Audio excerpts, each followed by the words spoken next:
last night was so much fun. On Thursday Night Football, the Rams beat the Raiders 17-6. And the biggest story by far from this football game was the Rams' new quarterback, Baker freaking Mayfield. Oh my goodness. Look, I did not believe he was even going to play in this football game. Baker was cut by Carolina on Monday. He wanted, I think, to go somewhere else. They kind of mutually agreed to part ways. They released Baker on Monday. Tuesday, Baker was claimed off of waivers by the LA Rams. Wednesday, he got one practice with his new teammates. And by the way, that's not like a full pads practice. That's a Wednesday before you play. And Thursday, he was playing quarterback for the Rams and didn't just play, by the way. He led 2 touchdown drives in the fourth quarter, including the game-winning drive in the 2-minute drill with no timeouts, 98 yards for a touchdown. Baker had a fourth quarter comeback game-winning drive in his first ever, he gets to LA and the next day is winning the Rams, the local home team. No offense to the Chargers, but the Rams are the hometown heroes in LA. If you go to LA, all my friends there, they're Rams fans. They're not Chargers fans. The Rams have been adopted by the city of LA. They won a Super Bowl. Winning is cool. What a big deal, dude. Technically, Baker didn't start this game. John Wolford was the Rams starting quarterback on Thursday night. He ran out. He handed the ball off 3 times. Then, after LA went 3 and out, they put Baker Mayfield in on the second drive. Kind of bizarre, John Wolford. I don't know why you didn't start Baker. I respect John Wolford. He's awesome. He played the AAF a while back ago. He does some good work. He actually, at one point, I think, technically was the starting quarterback over Jared Goff. Sean McVay loves John Wolford. There was a moment where the Rams are like, Jared Goff is injured, and John Wolford started a playoff game for the Rams, and it's not because Sean McVay doesn't like John Wolford, but I think, I don't know if it's the moment. John Wolford's injured and not doing great. He's not 100%. Clearly something's going on, and Sean McVay's like, we got to put in Baker Mayfield. I think it's shiny new toy. Let's see what he can do. Plus, John Wolford is a little bit injured, and the way Baker talked about John Wolford was very respectful, and it was clear they were being careful with words, but John Wolford's job is not in danger in LA. Again, Sean McVay loves him. I think he's going to be the man backing up whoever is the starting quarterback for the foreseeable future in LA. But Baker Mayfield came in. Baker Mayfield, by the way, first ever throw as an LA Ram was a big pickup, play-action throw to Van Jefferson. Really cool moment. By the way, you hear Baker Mayfield talking about post-game. I guess, someone asked him, hey, so you met Van Jefferson, yesterday? He goes, no. I tried to recruit Van Jefferson to Oklahoma, and he left me on red. And Van Jefferson's like, yeah, I did kind of ghost Baker Mayfield. It's awesome, man. There's a fraternity in the football world of all these guys. You grew up going to camps, you play college football. These guys all know each other. So it's not like Baker never met Van Jefferson before. But Baker Mayfield on the day was 22 for 35 passing, 230 yards, 1 touchdown, no interceptions, played a very clean game. No picks, no fumbles. That's awesome. On top of playing well, there was a middle stretch of the game where I think he started hot. They kind of petered off late in the third, middle of the third quarter, middle of the game. The fourth quarter, though, Baker Mayfield put together 2 touchdown drives. The Raiders were down 16-3. Sorry, the Raiders. The Raiders were leading 16-3 over the Rams in the fourth quarter, and Baker led back-to-back touchdown drives. First, a 17-play, 75-yard, 9-minute drive. 17-play drive in the fourth quarter with a brand new football team. That made it 16-10, so the Rams were down 6 points. Then Baker got the ball backed way up on his own 2-yard line. So Baker was down 6 points, minute 45 to go, 0 timeouts. You cannot stop the clock unless guys get out of bounds or you spike the ball. And what Baker did was led a 98-yard touchdown drive to win the game. He threw the game-winning touchdown to his boy Van Jefferson with 10 seconds left to go. Dude, I was fired up. It was really insane. I've never seen anything like it. Most of the people he was playing with, he just met the day before for the first time. Not everyone, he knows people, but it's pretty insane to just jump into a new offense and immediately look as good as Baker Mayfield did. Baker Mayfield looked better playing for the Rams last night than he did ever once as a Carolina Panther. And, I think part of it is coaching matters and the system we're in matters. I guess there are similarities between the offense that Cleveland runs and the offense that the LA Rams run with Kevin Stefanski and Sean McVay. I think verbiage and the way things are worded. But I just, it's unbelievable what Baker Mayfield did. I just want that clear. What a moment. And to come in and execute at a high level and throw the ball with great timing. Like, he was throwing out routes on time before receivers were breaking. And some of that stuff is kind of easier than you think. But like, I remember going to camps and you're throwing, 10-yard outs to receivers you never met in your entire life. And you throw the ball as they're breaking down, you put it in the right spot, they go get it. But it was still like really impressive timing. And there was a moment Kirk Herbstreit pointed out on a screen pass where, he takes a 3-step drop, he pauses, then he looks left, he throws to his screen pass. Like, that's stuff that I'm sure they walk through it on Wednesday. But man, to get the timing perfect on things like that, it's crazy. It's honestly like Baker Mayfield loves football. He's a football nerd. And Baker Mayfield's in football heaven right now playing with Sean McVay, I think. And that's an environment Baker will thrive in. When you give Baker Mayfield trust and you believe in him and you let him be the football nerd he is, which I'll tell you what, nobody loves football more than Baker Mayfield. I really believe that. And we saw that love really play out on Thursday night. J.J. Watt, long time, multiple time NFL Defensive Player of the Year, star edge rusher for the Arizona Cardinals. J.J. Watt tweeted about the game. He said, "Joining the team on Tuesday and winning a game on Thursday at the quarterback position is absolutely incredible. There are some positions that you can plug into a new team or system somewhat easily. Quarterback has to, by far, be the hardest. That is a damn impressive move, Baker." He said, "Damn impressive, Baker." I added the word move. Everything else verbatim. I really, really enjoyed watching this game. It was a surprise. I very much did not expect Baker to play. I'm like, look, they got 11 days off between this Thursday night game and their next game Monday night on the road at Green Bay. He's surely not going to play Thursday night after getting off a plane less than 48 hours before the game. He's going to wait, take 11 days to learn the offense. He'll play against Green Bay. No. Shock of the day. I'm hanging out with my friends at family dinner, and Baker freaking Mayfield walks out on the field, and you're like, what?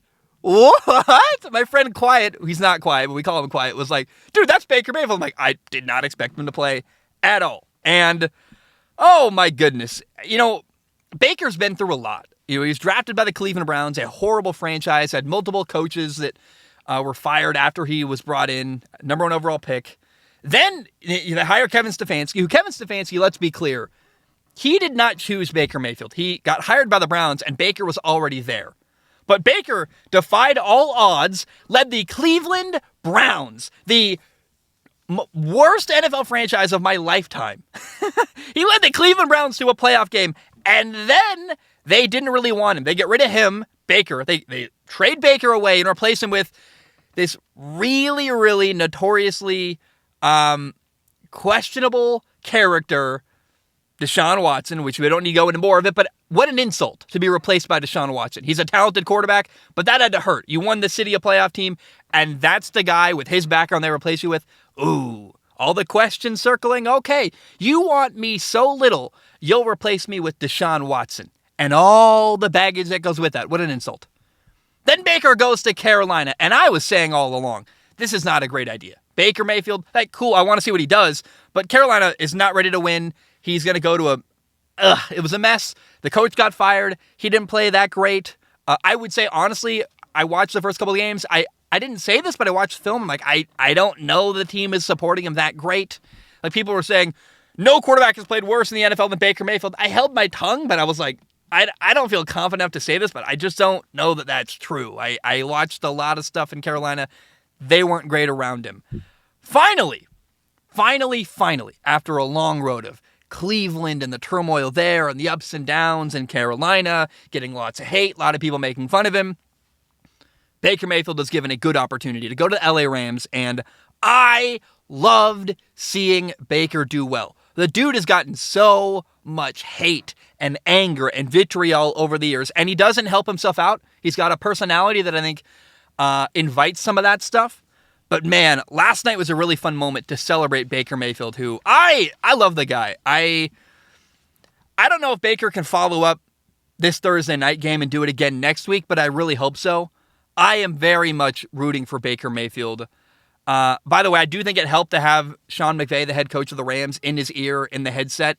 it's very well known that when Sean McVay had Jared Goff as his quarterback, Sean McVay would talk him through plays in the headset before the ball was snapped. You can talk until there's 15 seconds left on the play clock. They would snap the ball early a lot. So Sean McVay would be right until the ball was snapped, be like, hey, look at the safety there. Look at that. Here's your read. Talking him through everything Jared Goff was seeing.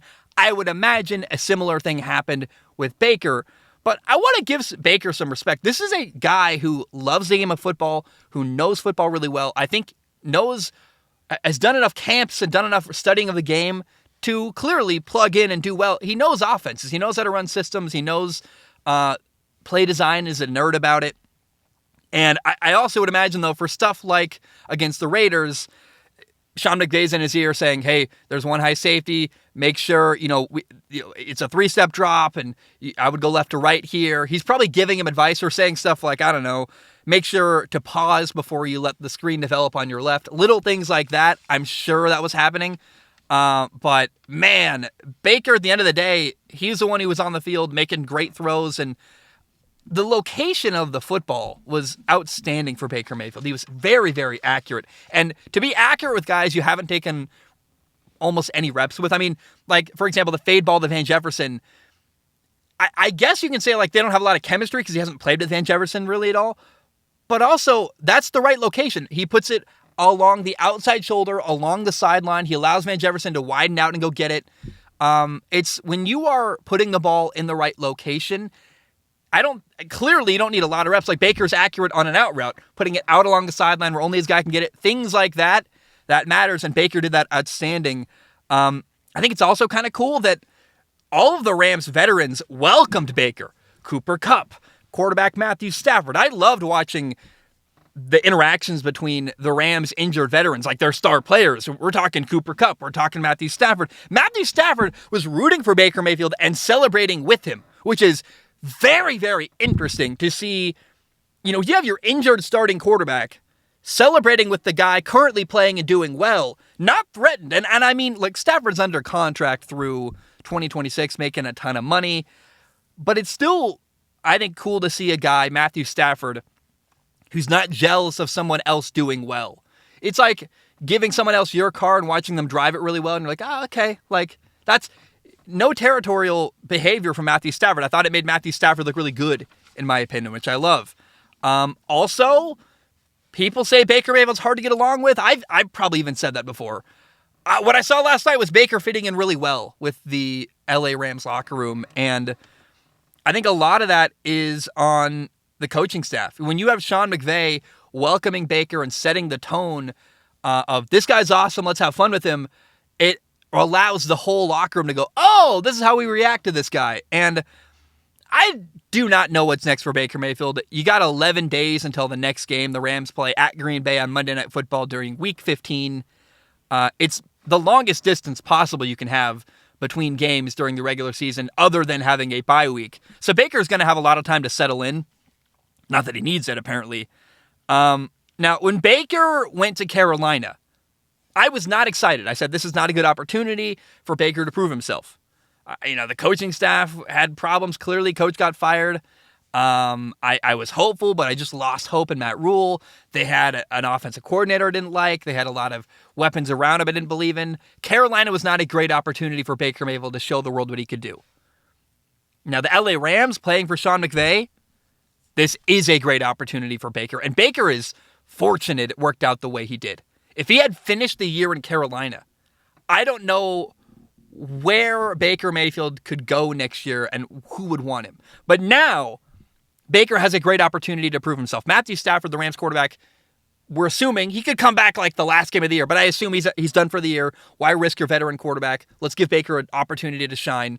He's going to be in a system he likes, so the coach who wants him and gets to play the rest of the year as the Rams starting quarterback and hopefully prove himself and earn a role for next year, whether that's with the Rams or somewhere else. We'll talk about whether he could stay with the Rams next year, what that might look like. But LA is just a really great spot for Baker to show his talent. And I think that is exactly what he needs. Now, I watched Baker Mayfield's postgame interview with the Thursday Night Football crew. I just want to say this. It's really important to me. I really like Baker Mayfield. I hate the idea of Baker Mayfield being a villain in the NFL world. There are hosts like, I respect him, but Colin Cowherd or Stephen A. Smith, who have kind of turned their audiences against Baker Mayfield. Baker Mayfield's fun to hate on, and a lot of people in the media, the sports media especially, really lean into that, and I think kind of mischaracterized Baker Mayfield. I remember in the draft process, Colin Cowherd went after his headband. Oh, I don't want a headband quarterback. He said that about Zach Wilson too. It's like, dude, that's ridiculous. I played college football. When you have a headband on, it makes wearing a stinking helmet way more comfortable. What a ridiculous thing to criticize. Or the fact he went on a podcast and, he should have, I remember, I was curious what he would say. He should have gone and done something, a quick hit. It's like, no, I like hearing Baker Mayfield in a setting where he can really air it all out and you can get to know the guy a little bit.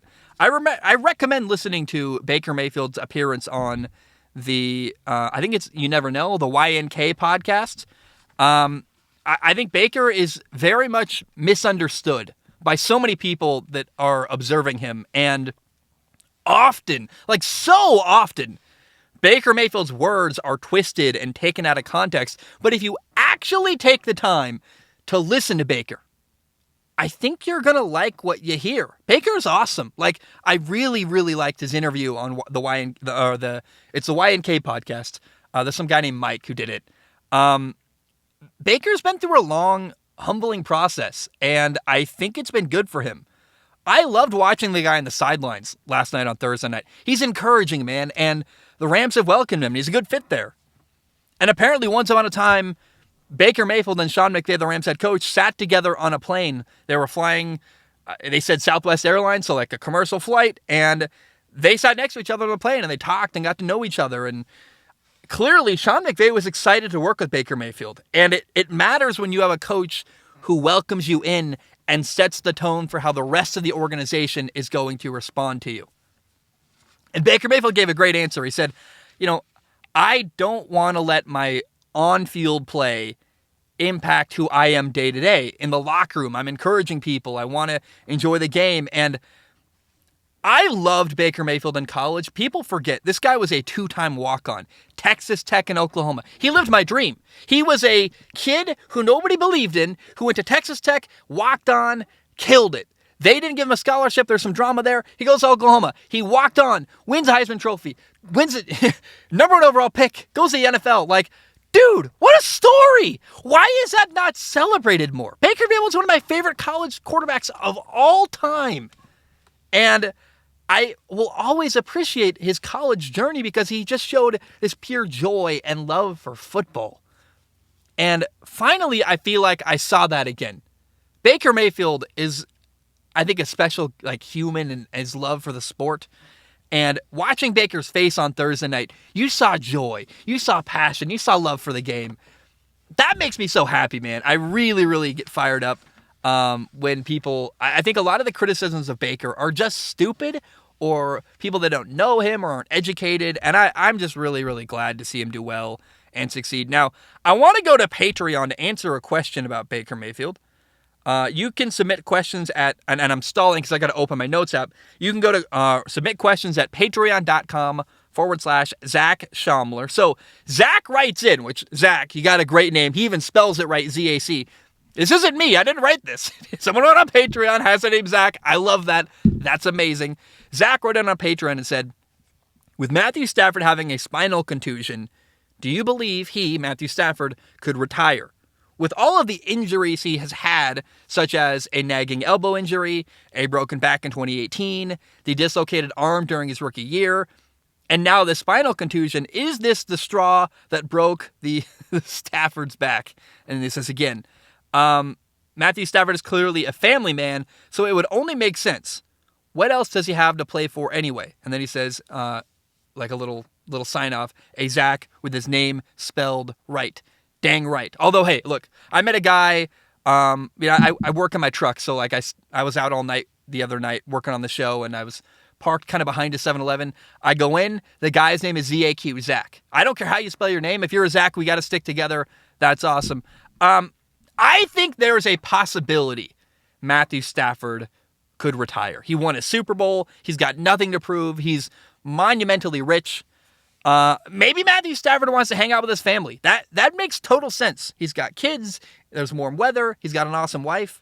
But also maybe Matthew Stafford wants to make a ton of money being the quarterback and being the man in LA. I could see it going either way. Let's acknowledge that. I visualize a world where Matthew Stafford does either option. What Baker Mayfield brings to the table is it gives the LA Rams an insurance option. But maybe Baker Mayfield is next after Matthew Stafford. Maybe if Matthew Stafford thinks he's close to retirement, Baker takes a team-friendly deal to stay in LA with the Rams and says, hey, I'm going to wait my turn, but I love Sean McVay. This is the environment I want to be in. Maybe Baker's better as the number 2 guy in LA rather than going to a bad team next year and being, trying to fight for the starting job. I don't imagine him enjoying being a backup, but he's also done it before. And I think if you're ever going to be a backup, the situation to do it in is in LA where your college coach Lincoln Riley is. You're playing for Sean McVay. You're in an awesome system, in a cool culture that likes it. And whenever Matthew Stafford is done, or if he gets hurt, which he has gotten hurt quite a bunch, Baker Mayfield's there ready to go. I think it makes total sense if Baker, whether he's a starting quarterback or not in LA, might just choose to stay in LA because that's a better life than a lot of other places in the NFL. To be the backup quarterback playing for Sean McVay in LA, a cool city, you're rich. LA, if you're rich, is absolutely awesome. If you're not, it sucks. There's traffic, it's horrible. But if you're rich, LA is an amazing place to be. LA, New York, if you have money, wow. I'd rather be poor in New York than poor in LA, to be totally honest, by the way. There's more adventures, you don't need a car, yada, yada. Weird side tangent, but why not say that? I think, again, there's a possibility of Matthew Stafford retiring, and having that possibility makes this Rams, Baker Mayfield ongoing storyline, developing narrative. It makes it more interesting because Matthew Stafford is 34 years old, which he's very young, not only as far as quarterbacks go, but it's funny, we act like athletes die at 40 years old. Like, he's a young man, period. 34 years old is not old. And I'm 25, that's 9 years away. Like, that's going to come quick for me. And if Matthew Stafford keeps playing for a couple more years and puts up really big numbers and maybe wins a couple more playoff games, I think Matthew Stafford has a legitimate shot at making the Hall of Fame with a Super Bowl ring in his back pocket. He's going to have incredible numbers, a couple playoff victories. But also, Matthew Stafford may not care about that. And I could see a world where Matthew Stafford goes, I'm rich, I'm happy, I'm going to back off. I really could see it going either way. But I see a reality where Baker Mayfield recognizes, hey, I've been a backup. I've been on a bad team, the Carolina Panthers. I do not want to do that again. I'm trying to think of who would have an availability at quarterback next year. What comes to mind is the Atlanta Falcons, right? Desmond Ritter's a rookie quarterback. I don't love their head coach Arthur Smith, Marcus Mariota. Do you want to go fight for a job on a bad football team like Atlanta? Or do you want to be the backup in LA waiting your turn in an awesome environment where people win, they're star players, you're in a cool city that's fun to be rich in, with a coach who loves you? I think there's a chance Baker Mayfield stays in LA just to be the backup and wait till he gets his opportunity because of the perspective he now has on what it's like to play for a bad football team, the Carolina Panthers. A bad losing franchise that isn't all in on you and is not really sure if you're going to be their starting quarterback. That's a hard road. So, I don't know, man. Baker Mayfield was the hero. And I really, really enjoyed this heroic moment from Baker Mayfield. I loved it. One of my highlights of the year is this is what I wanted to happen in Carolina. I wanted Baker Mayfield to be great.